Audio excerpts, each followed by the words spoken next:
నమస్తే. నేను మీ కుప్ప పద్మిని. ఇన్నాళ్ళు మీ సపోర్ట్‌ని నాకందిస్తూ, మీ ప్రేమని నాకందిస్తున్న ప్రతి ఒక్కరికి కృతజ్ఞతలు. ఇప్పుడు చూడబోతున్న ఈ వీడియో కూడా ఖచ్చితంగా మీకు ఉపయోగపడుతుంది. లైక్, షేర్ అండ్ సబ్స్క్రైబ్ చేసి మీ ఇష్టాన్ని అలాగే మీ సపోర్ట్‌ని నాకందించండి. అలాగే ఈ వీడియో పట్ల మీ అభిప్రాయాన్ని కామెంట్ సెక్షన్‌లో కామెంట్ చేసి నాకు తెలియజేయండి. నమస్తే. నమస్తే. Welcome to our channel. నేను పద్మిని. ప్రస్తుతం పాటు ప్రముఖ ఆధ్యాత్మికవేత్త, వాస్తు జ్యోతిష పండితులు శేషగిరిరావు గారు ఉన్నారు. మాట్లాడదాం. నమస్కారం అండి. ఈ 15వ తారీఖు బుధవారం బగళాముఖి జయంతి రాబోతోంది. సరే, జయంతి అని కాకుండా బగళాముఖి ఆవిర్భవించినటువంటి రోజు. శత్రువుల యొక్క నాలికను పట్టి చీల్చి చెండాడేటటువంటి రూపం బగళాముఖి. అయితే శత్రువులు నాశనం అయిపోవటం అనేది కాదు అక్కడ ఉద్దేశం. ఖచ్చితంగా శత్రుత్వం పోవటం, శత్రువుగా భావించేటటువంటి ఆ భావన ఏదైతే ఉందో అది పోవటం బగళాముఖి ఆరాధనతో సాధ్యపడుతుంది అనే విషయం అందరికీ అవగతమే. అయితే ఈ బగళాముఖిని మరి ఎలా, మరి మనం గృహస్థాశ్రమంలో ఉన్నామండి, మరి బగళాముఖి తీవ్ర దేవత, మనం చెయ్యొచ్చా చేయకూడదా, కొంతమంది ఏమో అసలు వాళ్ళ పేర్లు కూడా తలుచుకోకూడదు అని విపరీతంగా చెప్పటం. ఈ శత్రువులు కలియుగ ప్రభావం చేత శత్రువులు అనేవాడు లేనివాడు నిజంగా అదృష్టవంతుడే. ఎవరుంటారో తెలియదు, సాధకులకు కూడా శత్రువులు ఉన్నారు. ఆ శత్రు బాధల నుంచి బయటపడటం కోసం ప్రత్యేకించి బగళాముఖిని చెప్తారు కాబట్టి, అమ్మ ఉద్భవించినటువంటి రోజు కాబట్టి అమ్మవారిని ఎలా ప్రసన్నం చేసుకోవచ్చు ఒక్కసారి మీరు. తప్పకుండా. అంటే ఇక్కడ బగళాముఖి అనేది అంటే మన శత్రువుల యొక్క నాలుకలు అనేది కాదు, ఎవరి నాలుకనైనా సరే దాన్ని శుద్ధి చేయాలి అంటే గనక అలా కూడా బగళాముఖి ఉండాలి. తర్వాత రెండోది వచ్చేప్పటికి ఏంటంటే, ఇక్కడ దశమహావిద్యల గురించి అవగాహన ఉన్న వాళ్ళకి ఏంటంటే, మొదట ఉండే 5 దేవతలు కూడా ఉగ్ర దేవతలుగా చెప్పారు. అంటే వీడు 8 కదా, సో ఈ తర్వాత వచ్చే 5 దేవతలు కూడా కొద్దిగా సాత్వికం అనేది చెప్పారు మామూలుగా అయితే. రాజమాతంగి నుంచా? కానీ మనం సరే ఇక్కడ ఎవరు ఉగ్రం ఎవరు కోమలం మనకి సమస్య కాదు, బట్ ఎవరైనా సరే పూజించవచ్చు అనేదే మనం చెప్తున్నాం.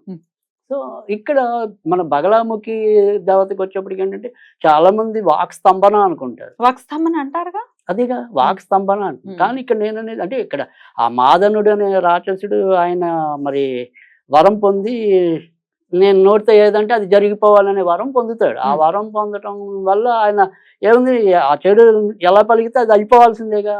అప్పుడు ఆయన సంహరించడం కోసం మాతంగి అవతారం అనేది వస్తుంది. అందుకే మీకు ఆ చిత్రపటాల్లో కొద్దిగా గమనిస్తే కనుక ఆయన నాలిక మీద గదతం అవుతుంది కానీ ఖండించడం కానీ ఇలాంటివి ఉంటాయి. సో కానీ వాక్ స్తంభనే కాదు, వాక్ అపరిమితంగా రావాలన్నా కూడా, అపరిమితంగా రావాలి. ముఖ్యంగా మనలాంటి వాళ్ళకి వాక్ ఎంత బాగా ఉంటేనంటే, ఇప్పుడు నేను మంత్రం ఉచ్చరిస్తూ ఆగిపోయింది అనుకోండి, దాని అర్థం ఏం లేదు, దాని అర్థం ఏం లేదుగా. మరి అలాగా ఆ వాక్కు రావటము, వాక్కు చదవటం కూడా శుద్ధి కూడా. ఎందుకంటే మీరు ఒక సామెత కనుక గమనిస్తే మనకేమంటాము, కాలు జారినా పర్వాలేదు కానీ నోరు జారకూడదు. నోరు ఎందుకు జారుతుంది, నాలుగు మీద ఎప్పుడు తడి ఉంటుంది కదా. సో అందుకని ఇక్కడ వాళ్ళు ఏంటంటే, ఆ నాలుగు తడి అనేది మురికి తడి కాకూడదు, మంచి తడి అవ్వాలి. సో ఆ మంచి తడి అనేది ఎవరు, ఇక్కడ బగళాముఖి. బగళాముఖి అనేది ఏంటంటే, వాక్ అపరిమితంగా రావాలన్నా ఆవిడ అనుగ్రహం ఉండాలి. సో అందుకే కోర్టు గొడవలన్నింటినీ కూడా ఈవిడే పరిష్కరిస్తుంది. తర్వాత రెండోది వచ్చేప్పటికి ఏంటంటే, కుజుడికి అధిష్టాన దేవతగా చెప్పడం అనేది ఉంది. తర్వాత సరే దశావతారాలతో కొంతమంది వీళ్ళని పోల్చకూడదు అనేది, కొంతమంది పోల్చేది అనేది, అలా 2 రకాలు ఉన్నాయి. బట్ ఈవిడ వరకు వచ్చేప్పటికి ఏంటంటే, ఈవిడిని మత్స్యావతారం అని చెప్పారు మామూలుగా అయితే. సరే, మత్స్యావతారానికి స్త్రీ శక్తి, రైట్. ఇక ఇప్పుడు మామూలుగా కూడా బగళాముఖి విష్ణు అంశతోనే జన్మిస్తాడు. అందుకని కొంతమంది ఇదే బగళాముఖిని వైష్ణవీదేవిగా కూడా ఆరాధిస్తారు. సో అందుకని బగళాముఖి అనేది విష్ణు అంశ ఎప్పటికైనా సరే, ఆ విష్ణు అంశతో జన్మించింది, సరే వైష్ణవీదేవి అయింది అనుకోండి, అది పక్కన పెడితే ఇక్కడ మనం ముఖ్యంగా చెప్పవలసింది ఏంటంటే, ఇక్కడ గ్రహాల్లోకి వచ్చేప్పటికి ఈయన కుజుడికి అధిష్టాన దేవతని, అలాగే ఈవిని దక్షిణలోనే మంచిది, ఈవిడ యొక్క స్థావరం దక్షిణం ఇచ్చింది. దక్షిణం వైపు ఉంటారు, ఉత్తరం వైపు చూస్తూ ఉంటారు, రైట్. సో అందుకని దక్షిణం మనకి ఈవికి ప్రసాదించినది స్థానం. సో అందుకని దక్షిణానికి అధిపతి కూడా మరి మళ్ళీ కుజుడు మనకి గ్రహాల్లోకి వచ్చేప్పటికి. సరే, అందుకని ఇక్కడ ఏం చెప్పారంటే, కోర్టు గొడవలు ఉన్న వాళ్ళకి, తర్వాత రెండోది ఏంటంటే ముఖ్యంగా ఈ పరిశోధనాత్మక వృత్తుల్లో ఉన్న వాళ్ళకి కానీ, రక్షణ శాఖ కానీ, ఇలాంటి వాళ్ళందరికీ కూడా, అంటే పోలీస్ వ్యవస్థ, ఇలాంటి వ్యవస్థ వాళ్ళందరికీ కూడా అవసరమైన దేవత అయితే బగళాముఖి. తర్వాత రెండోది ఏంటంటే, చాలా మంది మన పెద్దవాళ్ళ మనకి సిద్ధేశ్వరానంద స్వామీజీ ఇలాంటి వాళ్ళందరూ కూడా చెప్పింది ఏంటంటే దేశంలో ఉండి ఏ ఒక రకమైన వికాసానికి అడ్డుపడుతుంది అంటే కనుక అడ్డు తొలగాలి అంటే అడ్లని స్తంభనం అవటం. అడ్డు స్తంభన అవ్వటం. మరి స్తంభన విద్యుత్ కదా ఇవిడ బాగా ప్రతీక. అందుకని దేశం యొక్క వికాసంకి ఏవైతే అడ్డంకులుగా ఉన్నాయో అవి స్తంభింపజేయాలి అంటే ఈవిడ్ని ఆరాధించాలి జనం. అందుకని ఇటు మనం సామాజికంగా చూసినా కానీ ఈవిడ యొక్క ఆరాధన అనేది చాలా అవసరం. తర్వాత రెండోది ఏంటంటే మనం ఏదైతే రక్షణ రంగం ఉందో అది పటిష్టంగా ఉన్నప్పుడే దేశం యొక్క శాంతి భద్రతలు కాపాడబడుతుంటాయి. అందుకే మరి అది మీరు సామాజికంగా ఆలోచించినప్పుడు మన ఇంటి వరకు మనం చూసినప్పుడు ఏంటంటే మన నోరు బాగుంటే ఊరు బాగుంటుంది అనేది మరొక సామెత. దానికి నోరే ఉంది. సో మనిషికి నోరు మించి శత్రువు లేదు. సో అందుకని ఆ నోరు సరిగ్గా ఉండాలి అన్నా కూడా ఈవిడ్ని ఆరాధించాలి. సో ఇక్కడ మనం ఎలా ఆరాధించాలి అంటే సరే ఇందాక మనం కూర్చోడం చెప్పుకున్నాం. అలాగే మరొకటి మరి ఇప్పుడు వచ్చేది మరి మే 15వ తారీఖు. సో 1, 5, 6 నా సంఖ్యాశాస్త్రం అంటే కొంతమంది ఒప్పుకోకపోయినా 6 అనేది కుజుడికి సంబంధించిన సంఖ్య. సో ఆ రకంగా చూసినప్పటికీ కూడా మరి ఈసారి ఆ రకంగా కలిసి రావడం అనేది జరుగుతుంది కనుక మరి అది కూడా ఆ రోజు ఆరాధించడానికి చాలా మంచి రోజు. సరే మరి ఈ ఆవిర్భావం అనేది వైశాఖ శుక్ల అష్టమి నాడు ఈవిడ ఆవిర్భవించింది అనేది ఉంది కాబట్టి మరి అది కూడా ఒక రకంగా ఆవిడని ఆరాధించడం అనేది మంచిది. తర్వాత ఏ రకంగా ఆరాధించాలనేది ప్రతి ఒక్కరికి ఉండే. ఇప్పుడు ఎలా ఆరాధించాలి? ఫోటో పెట్టుకోవచ్చా? అమ్మవారిని దండం పెట్టుకోవచ్చా? ఖచ్చితంగా ఫోటో అయితే పెట్టుకోవచ్చు. సరే ఒకవేళ ఒకటే మనం ఎప్పుడు కూడా గుర్తుంచుకోవాల్సింది ఏంటంటే ఈ దశమా విద్యలు ఒకవేళ ఇన్ కేసు ఎవరికైనా ఫోటోలు సంకల్పం లేదు, అమ్మో మేము అంత వెళ్ళలేము అనుకునే వాళ్ళు ఎవరైనా ఉంటే కనుక లలితా త్రిపుర సుందరిని పూజించడానికి ఎవరికి అభ్యంతరం ఉండదు. సో ఈ లలితా త్రిపుర సుందరి పరివారికలే వీళ్ళంతా అనేది కూడా ఒక కథనం. సో మణిద్వీపంలో వీళ్ళందరూ కొలువు తీరు ఉంటారు అనేది కూడా మరొక కథనం. సో అందుకని ఆవడన్స్ లేక ఒక రకంగా చెప్పాలంటే అందుకని సరే బగలాముఖిని డైరెక్ట్ గా పెట్టి పూజించడం ఇష్టం లేదనుకోండి, లలితా త్రిపుర సుందరిని పెట్టుకుని పూజించండి. ఇప్పుడు యద్భావం తద్భవతి అని చెప్పి మన భావం ఏదైతే ఆవిడ ఆరోపణలనే మనం సాక్షాత్కరిస్తాం. సో మనం ఊహించుకోవాల్సిందల్లా బగలాముఖిని నేను పూజిస్తున్నాను అనుకోవటం, మనసులో సంకల్పించుకోవటం. లలితాదేవి ఫోటో దగ్గర ఏం చేయమంటారు? ఎలా పూజించమంటారు? సో ఇక్కడ మనకి అన్ని కాలాల్లో కూడా సాధారణంగా దొరికేవైతే చామంతి పూలు. సో చామంతి పూలతో ఆరాధించడం అనేది మంచిది. అంటే ఇప్పుడు పసుపు చామంత అంతేగా పసుపు ఈవిడ ఆరాధన అంతా కూడా పసుపు రంగు బట్టలు అంటే పీతాంబరి దారిని అంటారు, యాక్చువల్ గా మా పసుపు రంగే. సో ఇక బాగా శీఘ్రంగా ఫలించాలి అంటే కనుక అసలు సంపెంగ పూలుట, కానీ అవి అన్ని అందరికీ దొరకవు కాబట్టి. కానీ ఆ రకంగా సంపెంగ పూలతో కానీ చామంతి పూలతో కానీ హోమం చేసినప్పుడు చాలా శీఘ్రంగా ఇవిడ ప్రసన్నం అవుతుంది అనేది కూడా చెప్తారు. సరే మనకి దొరికిన వాటితో సంతృప్తి చెందుతాం, దొరకని వాటి కోసం అరువులు చాచద్దు.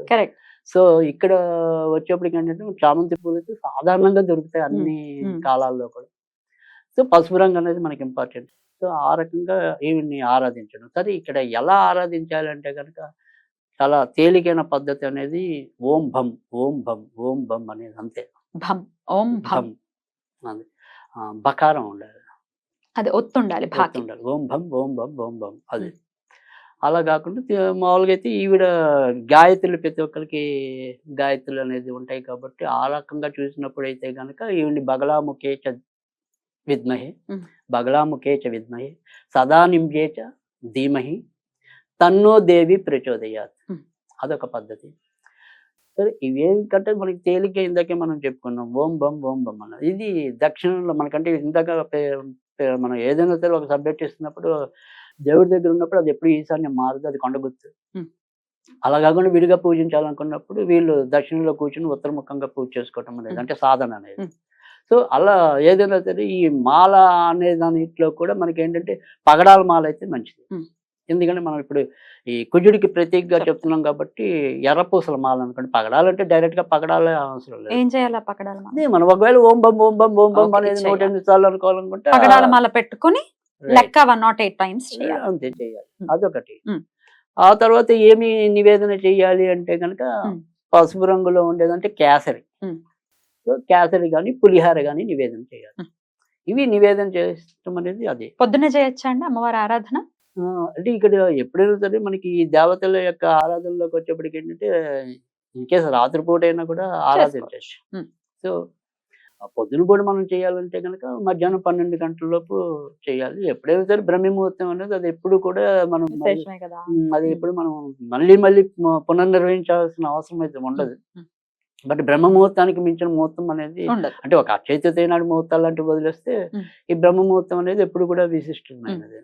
సరే ఆ రకం కాబట్టి తర్వాత రెండోది ఏంటంటే ఈ దశమా విద్యలన్నిటికీ కూడా రాత్రి కూడా ఇంపార్టెంట్ ఉంది కాబట్టి ఒకవేళ రాత్రి పూజించినప్పటికీ కూడా మనకు వచ్చే ఇబ్బంది అయితే ఏమీ లేదు. సో ఇక్కడ ఓం బం అనేది అది దక్షిణంలో కూర్చోవడం అనేది ఒకటి. తర్వాత రెండోది ఏంటంటే ఈ దక్షిణాముఖి అనేది ముఖ్యంగా ఎవరికైతే కాలేయ సంబంధ వ్యాధులు ఉంటాయో, తర్వాత క్యాన్సర్ యొక్క ప్రాథమిక దశలో ఎవరైతే ఉంటారో వాళ్ళు కూడా చాలా బాగా ఉపయోగపడుతుంది.